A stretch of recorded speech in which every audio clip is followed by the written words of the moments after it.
زندوں پر مردوں کے حقوق میں دوسرا حق ہے کفن دینا۔ کیا ہے؟ کیا دینا؟ کفن دینا۔ کفن کون دے گا؟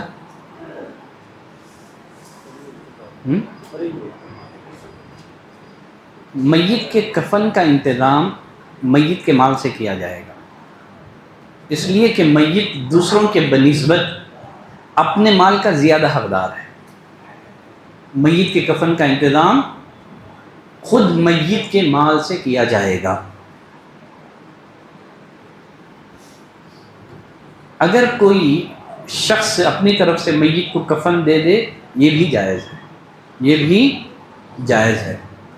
جیسے نبی کریم صلی اللہ علیہ وسلم نے اپنی بیٹی کے کفن کے لیے اپنی ایک چادر عطا کی، تو بہتر یہ ہے کہ میت کے لیے کفن کا انتظام خود اس کے مال سے، اس کے ترکے سے کرے۔ اگر کوئی قریبی رشتہ دار یا کوئی دوست اور عزیز میت کے لیے کفن کا انتظام کریں تو یہ بھی جائز ہے۔ کفن کے اوصاف، کفن کیسے ہونی چاہیے، کفن کیسا ہونا چاہیے، اس کو بھی تھوڑا غور سے سنیں، ٹھیک ہے؟ پوائنٹس بھی ہیں وہاں دیکھتے چلیں۔ نمبر 1 دیکھ کر کے مجھے بتائیں کفن کیسا ہونا چاہیے۔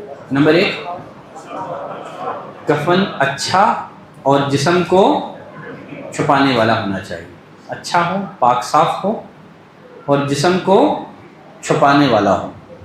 ایک مرتبہ ایک آدمی کو ہلکا کفن دے کر کے رات میں دفن کر دیا گیا۔ نبی کریم صلی اللہ علیہ وسلم کو جب اس کی اطلاع ملی، آپ نے صحابہ کرام کو ڈانٹتے ہوئے کہا اذا کفن احدکم اخاہ فلیحسن کفنہ، جب تم اپنے بھائی کو کفن دو تو اچھا کفن دو۔ تو کفن اچھا ہو، پاک صاف ہو، ضروری نہیں ہے کہ نیا ہو، ٹھیک ہے، لیکن اچھا ہو، پاک صاف ہو۔ نمبر دو دیکھ کر کے بتائیں، کفن سفید کپڑے میں دینا چاہیے۔ میت کو جس کپڑے سے کفن دیا جا رہا ہے وہ سفید رنگ کا ہو۔ نبی کریم صلی اللہ علیہ وسلم نے فرمایا البسوا من ثيابكم البيضة، سفید کپڑے پہنو۔ نبی کریم صلی اللہ علیہ وسلم نے فرمایا سفید کپڑے پہنو، فإنها من خير ثيابكم، یہ تمہارے کپڑوں میں سب سے بہترین کپڑا ہے۔ فرمایا وَكَفِّنُوا فِيهَا مَوْتَاكُمْ، سفید کپڑوں میں ہی تم اپنے مردوں کو کفن دو۔ وَكَفِّنُوا فِيهَا مَوْتَاكُمْ، زندوں کے لیے بھی بہترین کپڑا سفید ہے۔ اور فرمایا نبی کریم صلی اللہ علیہ وسلم نے سفید چادروں میں ہی تم میت کو کفن دو۔ تو میت کو جن چادروں سے کفن دیا جا رہا ہے وہ کیا ہونا ہے؟ سفید ہونا ہے۔ تیسرا، کفن بہت زیادہ مہنگا نہیں ہونا چاہیے کیونکہ یہ فضول خرچی ہے۔ اللہ نے فرمایا ان المبذرین کانوا اخوان الشیاطین، فضول خرچی کرنے والے شیطان کے بھائی ہیں۔ بہت زیادہ مہنگا نہیں ہونا چاہیے۔ جیسے میں نے کہا پرانے کپڑوں میں بھی کفن دیا جا سکتا ہے۔ ابو بکر رضی اللہ تعالیٰ عنہ نے وصیت کی تھی کہ مجھے میری پرانی چادروں میں کفن دیا جائے، اور وہ فرمایا کرتے تھے کہ زندہ لوگ یہ نئی چادروں کے زیادہ حقدار ہیں۔ میں نیا کفن لے کر کے کیا کروں گا؟ میں یہ جو نئی چادریں ہیں زندوں کو پہناؤ، میرے لیے میری جو پرانی چادریں ہیں انہی میں میرے کفن کا انتظام کرو۔ کفن میں 3 کپڑے ہونے چاہیے، کفن میں 3 کپڑے ہونے چاہیے۔ ام المؤمنین سیدہ عائشہ رضی اللہ تعالیٰ عنہ فرماتی ہیں کفنا رسول اللہ صلی اللہ علیہ وسلم فی 3 اثواب، نبی کریم صلی اللہ علیہ وسلم کو کتنے کپڑوں میں کفن دیا گیا؟ 3 کپڑوں میں نبی کریم صلی اللہ علیہ وسلم کو کفن دیا گیا تھا۔ تو کفن میں 3 کپڑے ہونی چاہیے۔ دیکھیں اس معاملے میں مرد اور عورت میں کوئی فرق نہیں ہے۔ سنن نبی داؤد کی اس بارے میں جو روایت پیش کی جاتی ہے وہ روایت ثابت نہیں ہے جس میں اس بات کا تذکرہ ہے کہ عورت کے لیے 5 کپڑوں کا استعمال ہوگا۔ صحیح بات یہ ہے کہ اس معاملے میں مرد اور عورت میں کسی طرح کا کوئی فرق نہیں ہے۔ مردوں کو بھی 3 چادروں میں کفن دیا جائے گا، عورتوں کو بھی 3 چادروں میں ہی کفن دیا جائے گا۔ مرد عورت کی اس بارے میں کسی طرح کی کوئی تفریق نہیں کی جائے گی۔ ہاں الا ایک ہے جو حالت احرام میں وفات پا جائے، جو حالت احرام میں وفات پا جائے اس کو احرام کی انہی 2 چادروں میں کفن دیا جائے گا۔ نبی کریم صلی اللہ علیہ وسلم نے اس کی حکمت یہ بیان کی، یہ قیامت کے دن اس حال میں اٹھایا جائے گا کہ وہ تلبیہ پڑھ رہا ہوگا، خبر سے اٹھے گا تو وہ لبیک اللہم لبیک کہہ رہا ہوگا۔ تو حالت احرام میں فوت ہونے والے انسان کو احرام ہی کی چادر میں کفن دیا جائے گا۔ اسی طرح شہید کو انہی کپڑوں میں دفنایا جائے گا جن کپڑوں میں اس کی شہادت ہوئی ہے۔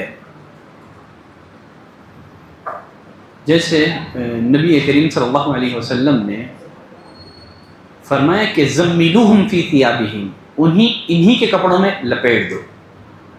ہاں اگر کفن میسر ہو تو پھر شہید کو بھی ہم لوگ کفن دے سکتے ہیں، لیکن ان کے کپڑے نکال کے نہیں ہیں، انہوں نے جو کپڑے پہن رکھا ہے اس کے اوپر کیا کریں گے، مزید اور ایک کفن کی چادر ہم لوگ ڈال کر کے شہید کو بھی کفن دے سکتے ہیں، لیکن ان کے بدن کے کپڑے اتارے نہیں جائیں گے۔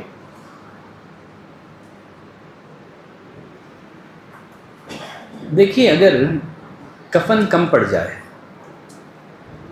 کفن اگر چھوٹا ہو، سر ڈھانکے تو پیر کھل رہا ہے، پیر ڈھانپے تو چہرہ ظاہر ہو رہا ہے، تب اس صورت میں کیا کیا جائے گا، چہرہ ڈھانپیں گے اور پیر پر کسی اور چیز گھاس وغیرہ کے ذریعے سے پیر کو ڈھانپ دیا جائے گا۔ خباب بن ارت رضی اللہ تعالیٰ عنہ فرماتے ہیں اللہ رحم فرمائے مصعب بن عمیر رضی اللہ تعالیٰ عنہ پر، احد کے معرکے میں ان کی شہادت ہوئی تھی، ترکے میں انہوں نے صرف ایک چادر چھوڑی تھی، ترکے میں انہوں نے صرف ایک چادر چھوڑی تھی۔ سر کو جب ڈھانپا جاتا تو پیر اوپن ہو جاتے تھے، پیر کو جب ڈھانپا جاتا تو سر اوپن ہو جاتے تھے۔ رسول اللہ صلی اللہ علیہ وسلم نے فرمایا سر کو ڈھانپ دو اور پاؤں پر جو ہے گھاس ڈال دو۔ تو معلوم کیا ہوا، تنگی کی صورت میں ایک چادر میں بھی کفن دیا جا سکتا ہے۔ ٹھیک ہے،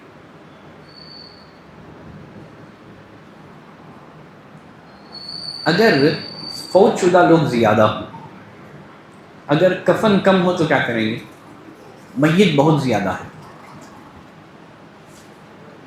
تب اس صورت میں کیا کیا جائے، ایک چادر میں 2 یا 3 لوگوں کو بھی کفن دیا جا سکتا ہے۔ بات سمجھ میں آ رہی ہے؟ اگر مرنے والے لوگ زیادہ ہیں، چادریں کم ہیں، کفن کم ہے، کہاں سے لائیں گے اتنے سارے لوگوں کے لیے کفن؟ ابھی غزہ میں قریب میں مسلمانوں پر بمباری کی گئی تھی، کہاں سے لائیں گے اتنے لوگوں کے لیے کفن؟ اللہ کرے جس طرح اسرائیل نے غزہ کے مسلمانوں کے ساتھ ظلم ڈھایا ہے، اللہ اسی طرح اسرائیل کو بھی، حالانکہ اہل علم نے کہا کہ اسرائیل تو یعقوب پیغمبر علیہ السلام کا نام ہے، تو اسی لیے اسے اسرائیل نہیں کہنا چاہیے، یہودی بول کر کے ہی کہنا چاہیے، ٹھیک ہے، گرچہ ملک کا نام ہے، چونکہ اسرائیل پیغمبر ہے، یعقوب علیہ السلام کا نام ہی اسرائیل ہے، بنو اسرائیل قرآن مجید کی صورت ہے، اسی لیے اسرائیل کہنے سے بچنا ہے، ٹھیک ہے، اللہ اسرائیل کو برباد کر دے، تباہ کر دے، وہ بولنے کے بجائے ہم کیا بولیں گے، اللہ یہود کو تباہ و برباد کر دے، اس لیے کہ اسرائیل تو پیغمبر ہوئے، یعقوب علیہ السلام ہوئے۔ تو یہ بھی ایک اہم تنبیہ ہے، گرچہ زبان پر ہمارے غیر شعوری طور پر ادا ہو جاتا ہے، لیکن اس بات کا خیال کریں کہ ہم اسرائیل پر لعنت نہ بھیجیں بلکہ یہودیوں کے لیے بد دعا کریں۔ جابر رضی اللہ تعالیٰ عنہ فرماتے ہیں کان النبی صلی اللہ علیہ وسلم یجمع بین الرجلین من قتل احد فی ثوب واحد، نبی کریم صلی اللہ علیہ وسلم ایک کپڑے میں احد کے 2 مقتولین کو کیا کر رہے تھے؟ جمع کر کے کفن دے رہے تھے، ایک چادر میں 2 لوگوں کو ڈال کر کے دفن کیا گیا، تو یہ بھی جائز ہے۔ چلیں، تو یہ ہو گیا کفن، یہ ہو گیا کفن کے مسائل۔ اب کفن کیسے دیا جائے گا وہ پریکٹیکلی آپ کو دکھانا ہے۔ کفن کیسے دیا جائے گا وہ آپ کو پریکٹیکلی دکھانا ہوگا۔ تو زندوں پر مردوں کے حقوق میں ایک غسل دینا ہے اور دوسرا کفن دینا ہے۔ کفن کیسا ہونا چاہیے اس کے اوصاف ہم نے معلوم کر لیے ہیں، اب صرف پریکٹیکلی آپ کو دکھانا ہے۔ کفن دینے کا طریقہ یہ ہے، جیسے میں نے کہا کہ 3 چادروں میں ہم کیا کریں گے؟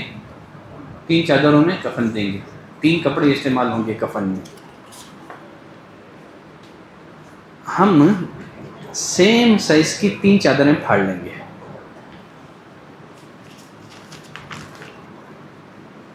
یہاں دکھا رہا ہوں، بعد میں پھر ہم لوگ دیکھ لیں گے۔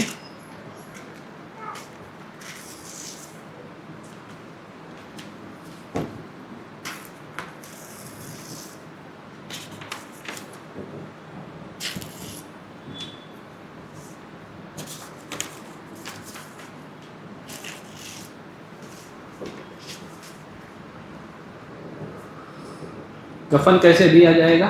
یہ 3 چادریں ہیں، کیا ہیں یہ؟ 3 چادریں، 1 2 3، ٹھیک ہے۔ کفن دینے سے پہلے ہر چادر پر کیا کر لیں، آپ کے پاس وہ خوشبو کے لیے یہ ہوگا، وہ اچھی طرح سے ڈال لیں، عطر کے بجائے پاؤڈر بھی آتا ہے، ٹھیک ہے۔ وہ تینوں کپڑوں پر کیا کر لیں، ایک کے اوپر ایک 3 چادریں ایسے رکھ لیں، ٹھیک ہے، ایک کے اوپر ایک 3 چادریں رکھیں۔ پھر میت کو لا کر کے درمیان میں رکھ دیں۔ چادر جو ہے نا میت کی خد سے بڑی ہونی چاہیے، میت کی خد سے بڑی ہونی چاہیے، اس لیے کہ میت کو جو ہے کفن دینے کے بعد باندھنا بھی ہے نا پیر اور سر کے پاس، تو اب جب آپ چادریں پھاڑ رہے ہیں تو میت کا جو قد ہے اس سے آپ تھوڑی بڑی چادر پھاڑیں، جو سر کے سائڈ بھی تھوڑی بڑی ہو اور پیر کے سائڈ بھی بڑی ہو، اور سیم سائز کی چادروں کو زمین پر ایک کے بعد دیگرے بچھا دیں۔ پھر اس کے بعد کیا کریں، میت کو لا کر کے ان 3 چادروں پر درمیان میں سلا دیں، ٹھیک ہے۔ اچھی طرح سے پوچھنے کے بعد غسل کر دیا، اچھی طرح سے ٹوال وغیرہ ہے ہمارے پاس، ٹوال وغیرہ کی مدد سے میت کو اچھی طرح سے پوچھ دیں، سکھا دیں، ٹھیک ہے۔ اس کے بعد لا کر کے لنگی سمیت، ٹھیک ہے، لنگی سمیت آپ میت کو یہ جو 3 چادریں ایک کے بعد دیگریں آپ نے بچھا رکھی تھیں ان میں میت کو آپ سلا دیں۔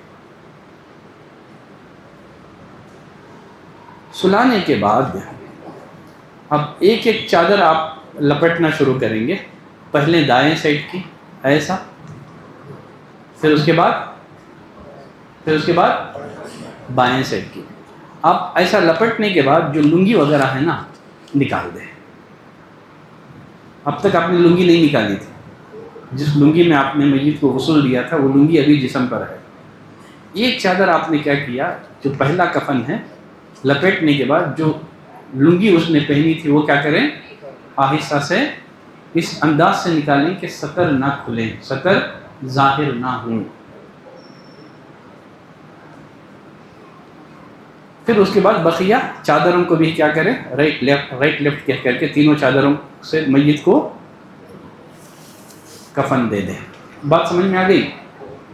میت کو کفنایا کیسے جائے گا؟ میت کو کفنایا کیسے جائے گا؟ انشاءاللہ اس کا عملی طریقہ پریکٹیکل طور پر آپ کو دکھایا جائے گا۔ اصل میں ہمارے پاس عموماً جو جنازے کی چادریں ملتی ہیں ان میں ایک تکلف یہ کیا جاتا ہے، بلا وجہ کی خمیس بنائی جاتی ہے، خمیس کی شکل میں۔ حالانکہ ام المومنین سیدہ عائشہ رضی اللہ تعالیٰ عنہ فرماتی ہیں نبی کریم صلی اللہ علیہ وسلم کو 3 چادروں میں کفن دیا گیا تھا، ان میں خمیس نہیں تھی، ان میں پگڑی نہیں تھی۔ اب یہ دیکھیے ہمارے پاس بلا وجہ کے خمیس بنانے کی کوشش کی جاتی ہے، دیکھ رہا اب ہے مارکیٹ میں ایسے ہی اویلیبل، کوئی مسئلہ نہیں ہے. اگر اس آپ کے پاس صرف ایک بڑا کفن ہے تو کوئی مسئلہ نہیں ہے، اس کو 3 حصوں میں کر لیں. 3 حصے جو ہے ایک کے بعد دکھ رہے آپ ٹیبل پر بچھا دیں. اور ساتھ ہی ساتھ جیسے میں نے کہا، آپ نے 3 چادریں بچھا دی، ٹھیک ہے، 3 چادریں آپ نے بچھا دی. 3 چادروں پر اچھی طرح سے ادھر وغیرہ آپ پھیلا دیں گے. اور ساتھ ہی ساتھ میت کے جسم میں بھی ادھر جو ہے اچھی طرح سے یہ جو ادھر ہے میت کی باڈی میں جہاں ممکن ہو سکتا ہے آپ لگا دیں. ٹھیک ہے، جہاں ہو سکتا ہے میت کی باڈی میں اچھی طرح سے ادھر لگا دیں. اور ادھر چاہے میت مرد ہو یا عورت، دونوں کے کفن کو اتر لگانا جائز ہے، چاہے میت مرد ہو یا عورت ہو. ٹھیک ہے، جیسے میں نے کہا 3 چادریں بچھا دی ہیں، اور ہمارے پاس عموماً جو کفن کا کپڑا ہے اس کی شکل یہ ہے، دیکھ رہے ہیں آپ. اٹھا کر کے آپ نے اس کو خمیس کی شکل میں آپ نے ڈال دیا. اب باندھنا کیسے ہے؟ ٹھیک ہے، لپٹنا کیسے ہے؟ آپ سلاد کیسے پڑھتے ہیں؟ سلاد پڑھتے ہیں آپ کیا کرتے ہیں؟ پہلے لیفٹ ہینڈ رکھتے ہیں، اس کے بعد رائٹ ہینڈ. یہی کیفیت ہوتی ہے نا، لیفٹ ہینڈ پر اپنا رائٹ ہینڈ رکھتے ہیں. اس کو آپ ذہن میں رکھیں، ٹھیک ہے. اسی طریقے سے آپ کو کفن کو لپیٹنا ہے. میت کا لیفٹ کون سا ہے؟ یہ ہے نا. یہ جو لیفٹ والا حصہ ہے اس کو اٹھا کر کے ادھر ڈالیں گے. ٹھیک ہے، جس طرح پہلے لیفٹ کے اوپر رائٹ، یہی ہم کو کرنا ہے. پہلے لیفٹ، پھر اس کے بعد رائٹ.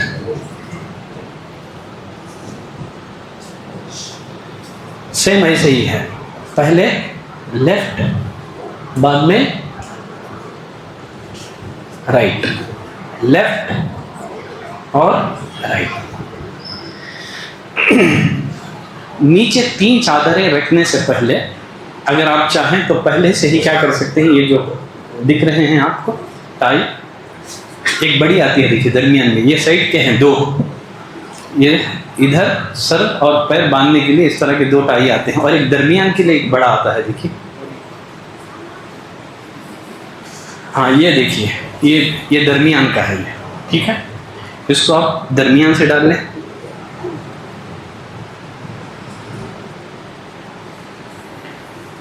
نکال کر کے باندھ دیں. سیم چہرہ بند کر کے جو ہے، آپ کے پاس گھاٹی موجود ہے، آپ گھاٹی ڈال دیں. پھر پیر میں بھی کیا کریں، آپ کے پاس اس طرح کی ڈوریاں ملتی ہیں، آپ ان ڈوریوں کے ذریعے سے پیر اور سر کو اچھی طرح سے باندھ دیں. آ گیا سمجھ میں؟ جسم کو خوشبو لگانا ہے، کفن کو بھی بعد میں عطر کی جو باٹل ہے آپ کے پاس لے کر کے کفن پہ اچھی طرح سے ڈال دیں. یہ آسان سا طریقہ ہے. سب کو سمجھ میں آ گیا؟ آ گیا سمجھ میں؟ ٹھیک ہے، چلیں آپ اٹھ جائیں. جزاک اللہ، بارک اللہ فیکم. یہ آسان کام نہیں ہے. یہ جو پریکٹیکل میں جو جنازہ بن کر کے سو رہے ہیں نا،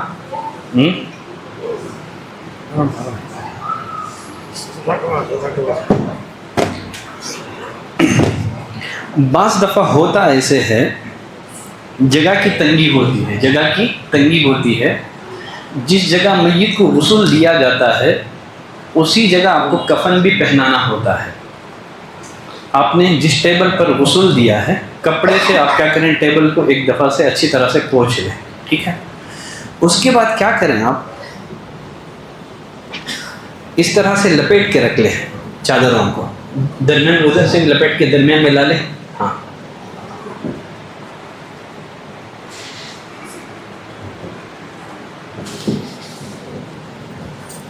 تو خوشبو وغیرہ ڈال کر کے اس طرح سے تیار رکھیں. آپ آئیں، کہاں ہیں میت صاحب؟ آ جائیں.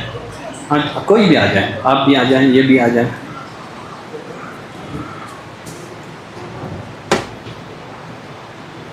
اب ہم نے کیا کیا، ان کو اسی ٹیبل پر غسل دیا تھا، اسی ٹیبل پر ہم نے غسل دیا تھا. پھر اور جگہ شفٹ نہیں کر سکتے، جگہ کی تنگی ہے، مسائل ہیں. تو ہم نے کیا کر دیا، کفن کو ایسے کر دیا، 2 طرف سے بھی لپیٹ لیا اب ہم کیا کریں گے، تھوڑا سا میت کو اس طرف سے اٹھا کر کے درمیان میں رکھ دو، کھول دو، ادھر سے اٹھا دو، کھول دو، ہو گیا مسئلہ۔ اب آسانی سے جیسے میں نے کہا پہلے لیفٹ رائٹ لیفٹ رائٹ، اب اس میں خمیز کی شکل بھی ہے، اٹھا کر کے ڈال دیں، پھر لیفٹ رائٹ کی شکل میں کفن پہنا دیں۔ بہت ایزی اور آسان طریقہ ہے، کوئی ڈاؤٹ تو نہیں رہ گیا ہے نا؟